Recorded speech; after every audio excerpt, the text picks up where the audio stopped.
Podcast kamu, dengarkan inspirasi dari firman Tuhan, dan jadilah saluran berkatnya.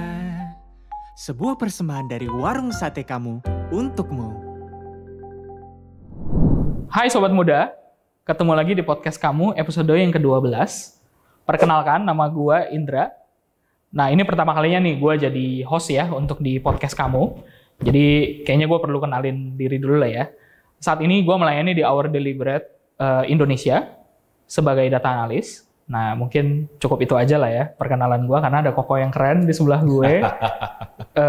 Yang harusnya kita lebih kenal, atau mungkin teman-teman sudah kenal ya. Hai Ko Andre, apa kabar? Halo Sobat Muda. Halo bro. Iya bro, sehat kok? Puji Tuhan. Iya. All is good, all is good. Mungkin Koko bisa perkenalkan dulu ya, nama Koko, nama lengkap. Mungkin buat teman-teman yang belum kenal ya, Sobat Muda kita yang belum kenal, Koko bisa perkenalan nama lengkap Koko dan kesibukan Koko sekarang apa sih Kok? Jadi kenalin teman-teman, nama saya Andre dan ini saya ini adalah seorang yang melayani di dunia sosial media juga sekarang ya. Tadinya memang full time di gereja, tapi sekarang dipercaya untuk melayani di dunia digital gitu. Nah, mungkin kebanyakan orang lebih kenal gue sebagai Andre Tunggal di channel YouTube ya. Dan banyak orang kenal gue sebagai seorang apologet juga gitu. Yang membahas tentang kekristenan berkaitan dengan pandangan dunia, segala macam pertanyaan, bahkan sampai tuduhan terhadap kekristenan. Nah, cuman memang yang sekarang gue lagi kerjakan dan fokusin adalah untuk ngembangin sebuah pelayanan digital bernama Hello God ya, di aplikasi maupun di environment sosial media gitulah kira-kira. Iya, gue juga pakai sih sebenarnya Hello God. Aduh ya. Tuhan, terima kasih gitu ya. Silakan di-download. Jadi memang kalau ada kesempatan ya, boleh kita sekali-sekali collab ya. Justru. Antara WSK dan Hello God. Jadi thank you banget dari Warung Sate kamu bisa undang di sini dan for sure nanti ke depan kita akan ada banyak kolaborasi juga ya. Mantap. Karena pelayanan Kristen itu harus sinergi sih. Betul. Harusnya kan kita bersama-sama kita ya. bersama-sama maju. Jadi nggak sendiri-sendiri maju gitu. Betul, mantap. Nah, Sobat Muda, podcast kamu kali ini akan membahas soal mediocre versus ambisius. Nah, sebagai orang Kristen, kita harusnya jadi yang mana sih? Apakah kita harus jadi mediocre atau sebenarnya kita harusnya ambis nih? Nah, jadi gimana nih Ko Andre? Kalau ambis mah kita tahu lah ya, itu apaan lah ya, karena memang itu pergumulan anak muda zaman sekarang kan sukanya yang ambis-ambis ya, ambisius ya. Tapi kalau mediocre nih apalagi nih kok? Mediocre. Apa sih itu mediocre? Sebenarnya gini ya, gue pertama kali dengar kata ambis itu ya, ambisius itu kayaknya kalau ngomong tentang anak muda, itu dunia itu adalah dunia idealis ya, iya nggak sih? Betul. Dunia idealis. Kalau gue perhatikan kayak angkatan gue dan beberapa angkatan sesudah, ini adalah orang-orang yang hidup di tengah dunia yang mungkin struggle dan pengen maju dan akhirnya banyak orang punya ambisi tinggi sekali gitu ya. Tapi kalau kita perhatiin dunia kita tuh berubah. Kalau yang gue perhatikan tuh dunia kayak pendulum ya. Dimana akhirnya di tengah-tengah dunia yang begitu banyak kelelahan, capek ya. Kita lihat belakangan ini ada perang di Ukraina, kita lihat ada gejolak di Iran, ya kita lihat gejolak ekonomi pandemi itu kayak jadi momentum. Akhirnya melahirkan generasi-generasi baru, generasi mager, generasi yang boleh dibilang tuh generasi yang mau cuman generasi rebahan, ya generasi yang kelelahan sebenarnya, ya dan bersama-sama dengan itu mentalitas mediocre itu menjadi satu hal yang dipromosikan juga. Apa sih mediocre? Mediocre itu mentalitas yang ya udahlah gini aja udah cukup. Gak usah lebih banyak tinggi lagi lah. Gak usah ngejar atau gak usah lakukan effort lagi lah. Yang penting gue bisa hidup. Yang penting hidup bisa jalan. Yang penting life go on. Udah gitu aja. Itu mediocre kira-kira. Kalau gitu berarti apakah mediocre itu lawan dari ambisius itu sendiri atau gimana kok?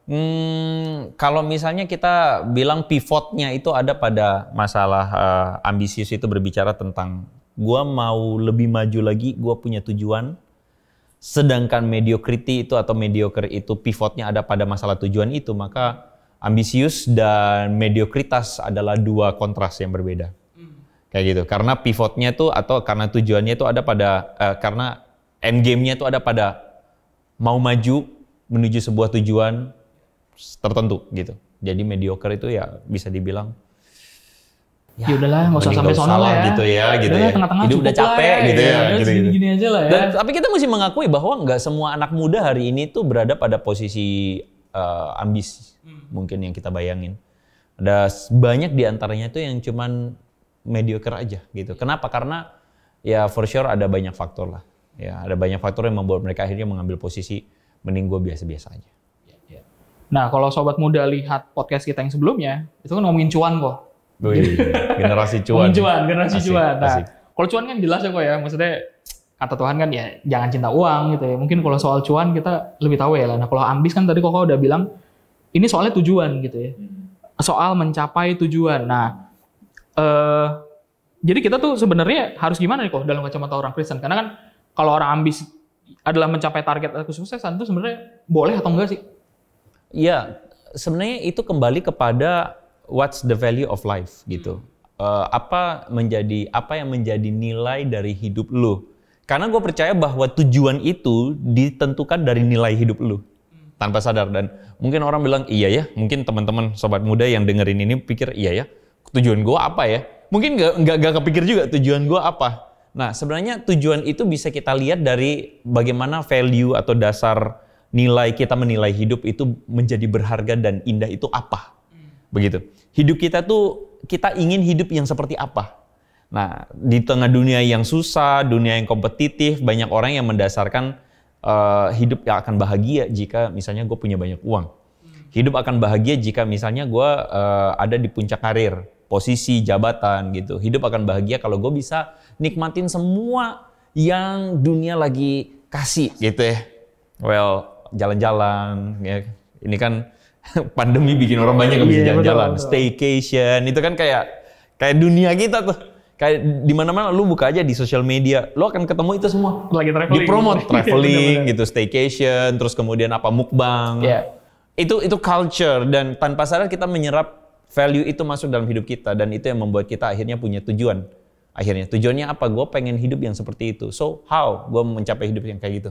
Ya udah gue mesti punya banyak uang. Ya udah gue mesti kerja keras. Ya udah gue mesti ini dan sebagainya. Well, itu yang menjadikan orang tuh mendefinisikan tujuan-tujuannya. Kayak gitu sih. Itu yang mendefinisikan orang tuh akhirnya mengejar atau hidup itu akhirnya kayak gitu. Nah, bicara soal Alkitab, bagaimana sih kalau gitu orang Kristen mendefinisikan atau melihat ide tentang ambisius atau mediokritas?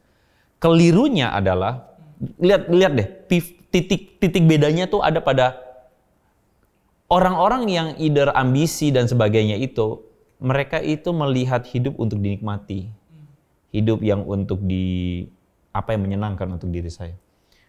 Kekristenan tentu saja berbedanya ada pada hidup yang berarti dan bermakna di dalam Tuhan. Hidup untuk kemuliaan Tuhan. Nah, itu udah jadi titik pembeda yang paling ujung tuh. Hidup yang berarti dan bermakna untuk Tuhan. Karena gue percaya ketika kita punya hidup yang kita arahkan untuk berarti dan bermakna yang memuliakan Tuhan, maka cara kita menghidupi hidup akan jauh berbeda banget dengan orang-orang yang either, let's say kita bilang ambisius yang tadi itu. Karena beda value dan mediocre juga. Iya. Gitu. Nah, kalau ambisius itu kan tadi ini nyambung ke yang tadi ya kok ya. Kecenderungannya kan akan orang tuh jadi overachiever ya kok ya. Jadi karena tadi ya, karena value dia adalah menikmati hidup. Value dia adalah misalnya, oh, gue pengen jalan-jalan, jadi gue butuh uang. Karena itu gue harus kerja keras nih. Dan dia akhirnya jadi overachiever karena dia pengen mencapai itu semua dengan kekuatan dia sendiri tentu kan. Nah, itu gimana tuh kok? Jadi kayak nggak puas gitu loh kok sama diri sendiri kan. Dengan sebenarnya kalau dibilang cukup. Tapi karena ambisinya itu sendiri, akhirnya dia merasa, oh, gue belum cukup nih. Gue percaya bahwa tanpa sadar dunia itu membentuk kita kayak gitu. Pernah dengar istilah hustle culture nggak? Hustle culture ya? Hustle culture itu adalah culture yang terbentuk karena korporasi. Korporasi, persaingan, dan even sekali lagi, pandemik ini buat gue kayak game changer banget gitu.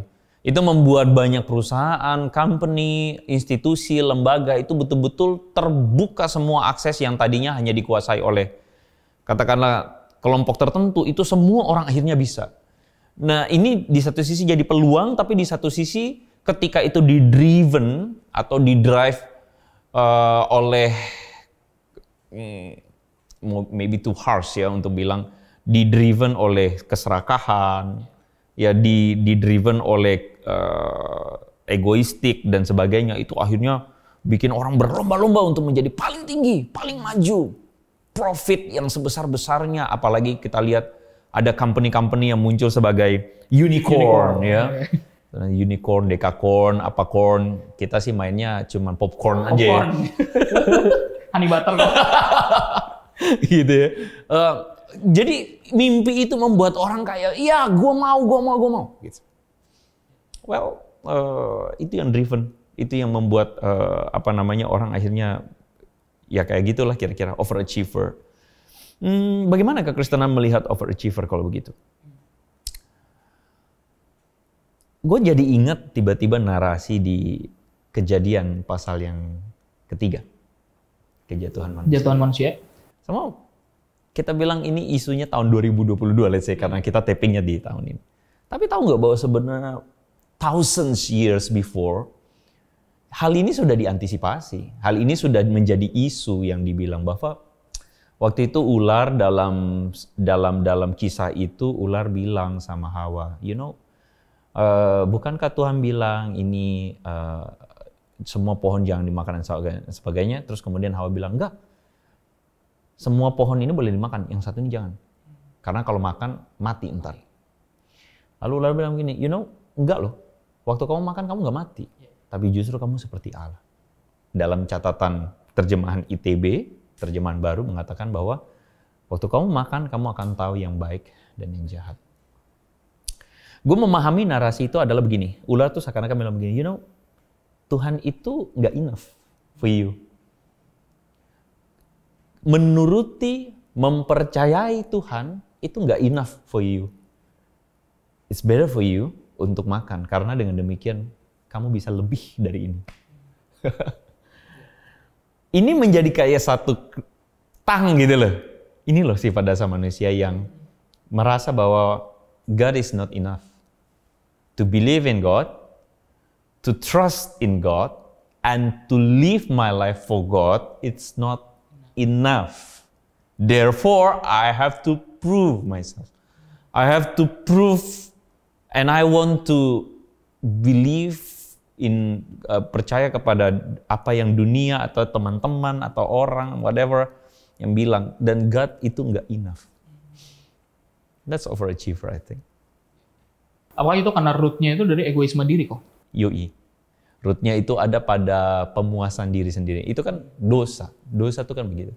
Nah, banyak orang tuh mengatakan begini, wah itu tuh iblis yang ngebisikin.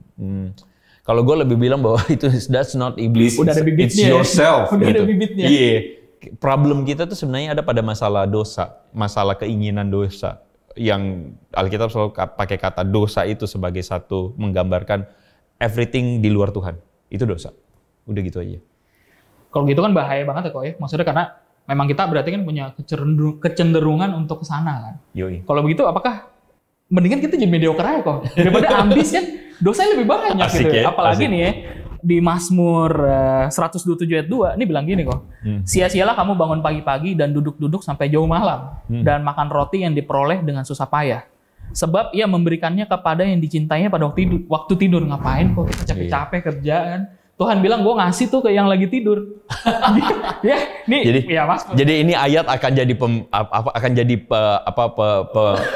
pembelaan buat mereka yang pembelaan yang mediocre. Datang ke kantor, duduk, kamu ngapain aja? Tenang ya. Nah, Tuhan kasih. Tuhan akan memberi makan pada mereka yang takut akan Tuhan ya. Gak usah bangun pagi-pagi bekerja, gak usah gitu ya. Santai aja. Terus apalagi Roma mengatakan Allah turut bekerja dalam segala sesuatu mendatangkan kebaikan.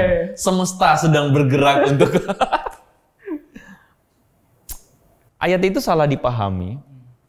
Karena sesimpel kalau kita buka di Mazmur 128, satu Mazmur sesudah 127 adalah Mazmur itu mengatakan berbahagialah mereka yang makan dari hasil jerih lelahnya. Berbahagialah mereka yang makan dari hasil kerja kerasnya. Jadi tentu ayat itu tidak sedang mengatakan bahwa ya udah nggak usah kerja, nggak usah capek, nggak usah jerih lelah, karena Tuhan memberikan roti kepada yang dikasihinya. Tentu bukan itu. Ayat itu kita pahami sebagai ayat puisi, kita pahami sebagai sebuah sajak di mana namanya puisi dan sajak itu selalu mengambil posisi ekstrim, titik ekstrim.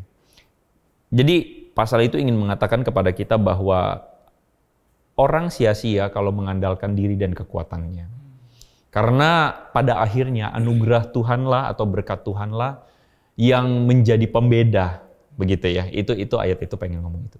Jadi ayat ini nggak bisa dijadikan dasar untuk orang bermediocre ria, ya karena seringkali di dalam bagian-bagian Alkitab yang lain Tuhan memperingatkan orang-orang untuk jangan menjadi seorang yang mediocre yang ya udahlah bikin begini aja, ya udahlah gue santai-santai aja, ya udahlah gue nggak ngapa-ngapain. Misalnya kita temukan di Amsal itu sampai 2 kali dikatakan ada idiom duduk sebentar, mengantuk sebentar, terus tertidur. Maka datanglah kemiskinan seperti penyerbu begitu ya. Itu penulis Amsal atau pengamsal itu mengatakan bahwa coba lihat, itu ada orang yang punya ladang, terus ladangnya dibiarin gitu aja. Gitu, ladangnya ya udah seadanya aja begitu. Dan Amsal menyebut orang tersebut sebagai pemalas.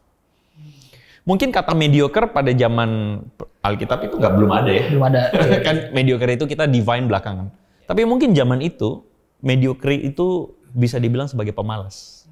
Ya, itu kata yang disematkan kepada orang-orang yang punya mentalitas demikian. Pemalas. Kamu tidak menghidupi hidup yang semestinya. Itu poinnya. Paulus mengatakan barang siapa yang nggak kerja jangan dia makan. Kalau nggak kerja jangan makan. Itu tuh, jadi gini, kekristenan atau mentalitas kekristenan itu adalah mentalitas bekerja. Itu menariknya. Kita tuh makhluk atau manusia yang dilahirkan untuk bekerja. Karena ada orang idiomnya begini, hidup untuk kerja atau kerja untuk hidup. What do you think, bro? Itu sama kayak ayam atau telur dulu ya. Ayam atau telur dulu. Iya. Tapi banyak orang tuh gini, hidup untuk kerja atau kerja untuk hidup. Ada banyak orang, bahkan orang Kristen yang jatuh dalam pemikiran, oh saya kerja untuk hidup. I think it's wrong. Kekristenan itu adalah hidup untuk kerja. Ini bukan untuk membela semangat workaholic ya, tidak. Tidak juga membela semangat kerja bagai kuda, hustle culture, enggak. Tapi hidup untuk kerja itu artinya kita manusia memang diciptakan untuk bekerja. Kita memang manusia diciptakan Allah dari Kejadian pasal 1 ketika Tuhan bilang, marilah kita menjadikan manusia seturut gambar dan rupa kita supaya mereka berkuasa. Kata itu strong banget tuh. Supaya mereka berkuasa. Berkuasa itu artinya gini, mereka menjadi rekan kerja kita, rekan kerja Allah untuk mengelola bumi. Jadi manusia tuh nggak diciptakan untuk jadi kaum rebahan gitu. Marilah kita menciptakan manusia menurut gambar rupa kita supaya mereka rebahan gitu. Enggak. Kita diciptakan untuk bekerja, kita diciptakan untuk berkarya. Dan itu yang tadi gue bilang di awal pembicaraan. Titik pivot utamanya di mana? Hidup untuk Tuhan atau tidak? Kalau kita hidup untuk Tuhan, maka kita tahu kita harus hidup bekerja. Hidup untuk berkarya, hidup untuk menunjukkan karya, berkontribusi buat dunia. Karena buat gue, isu ambisius dan isu mediocre itu ujungnya pada di situ bedanya. Either ambisius dan mediocre, mereka hidup hanya untuk diri sendiri.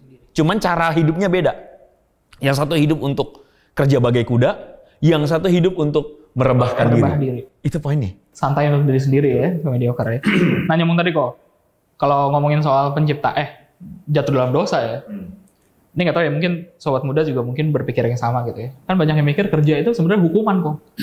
Kan setelah diusir dari Taman Eden, hukuman buat Adam kan, lu kerjakan tuh tanah. Iya kan, lu kerjain keras tuh tanah. Nah gimana tuh kok? Kita mesti memahami tentang bahasa yang ada di Kejadian pasal 3. Cara bahasa atau cara bercerita itu tuh adalah bagian dari, nah begini, bagaimana kita memahami isu tentang waktu kamu makan buah kamu mati. Apakah mati beneran? Enggak sih. Enggak kan? Matinya itu kita pahami adalah mati secara rohani. Mungkin itu bisa diterima oleh semua orang gitu. Mati rohani.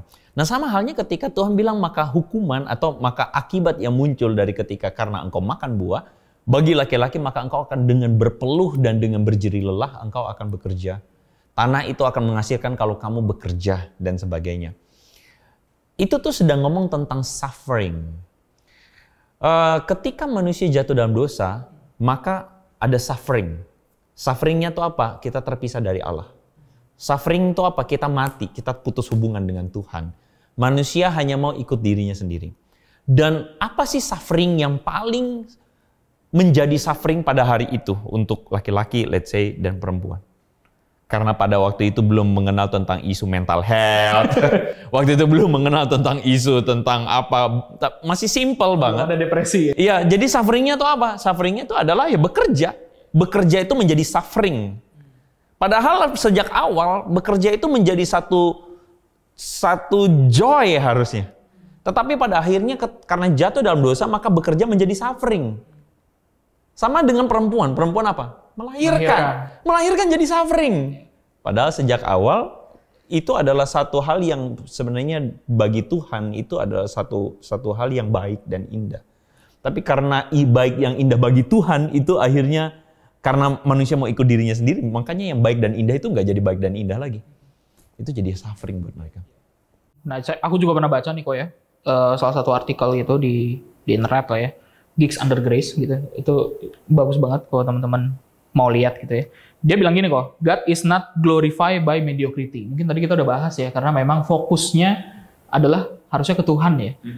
Jadi Tuhan tidak dimuliakan oleh mediokritas kita. Nah, mau lebih elaborate nggak kok untuk bagian itu? Dengarkan inspirasi dari firman Tuhan dan jadilah saluran berkatnya.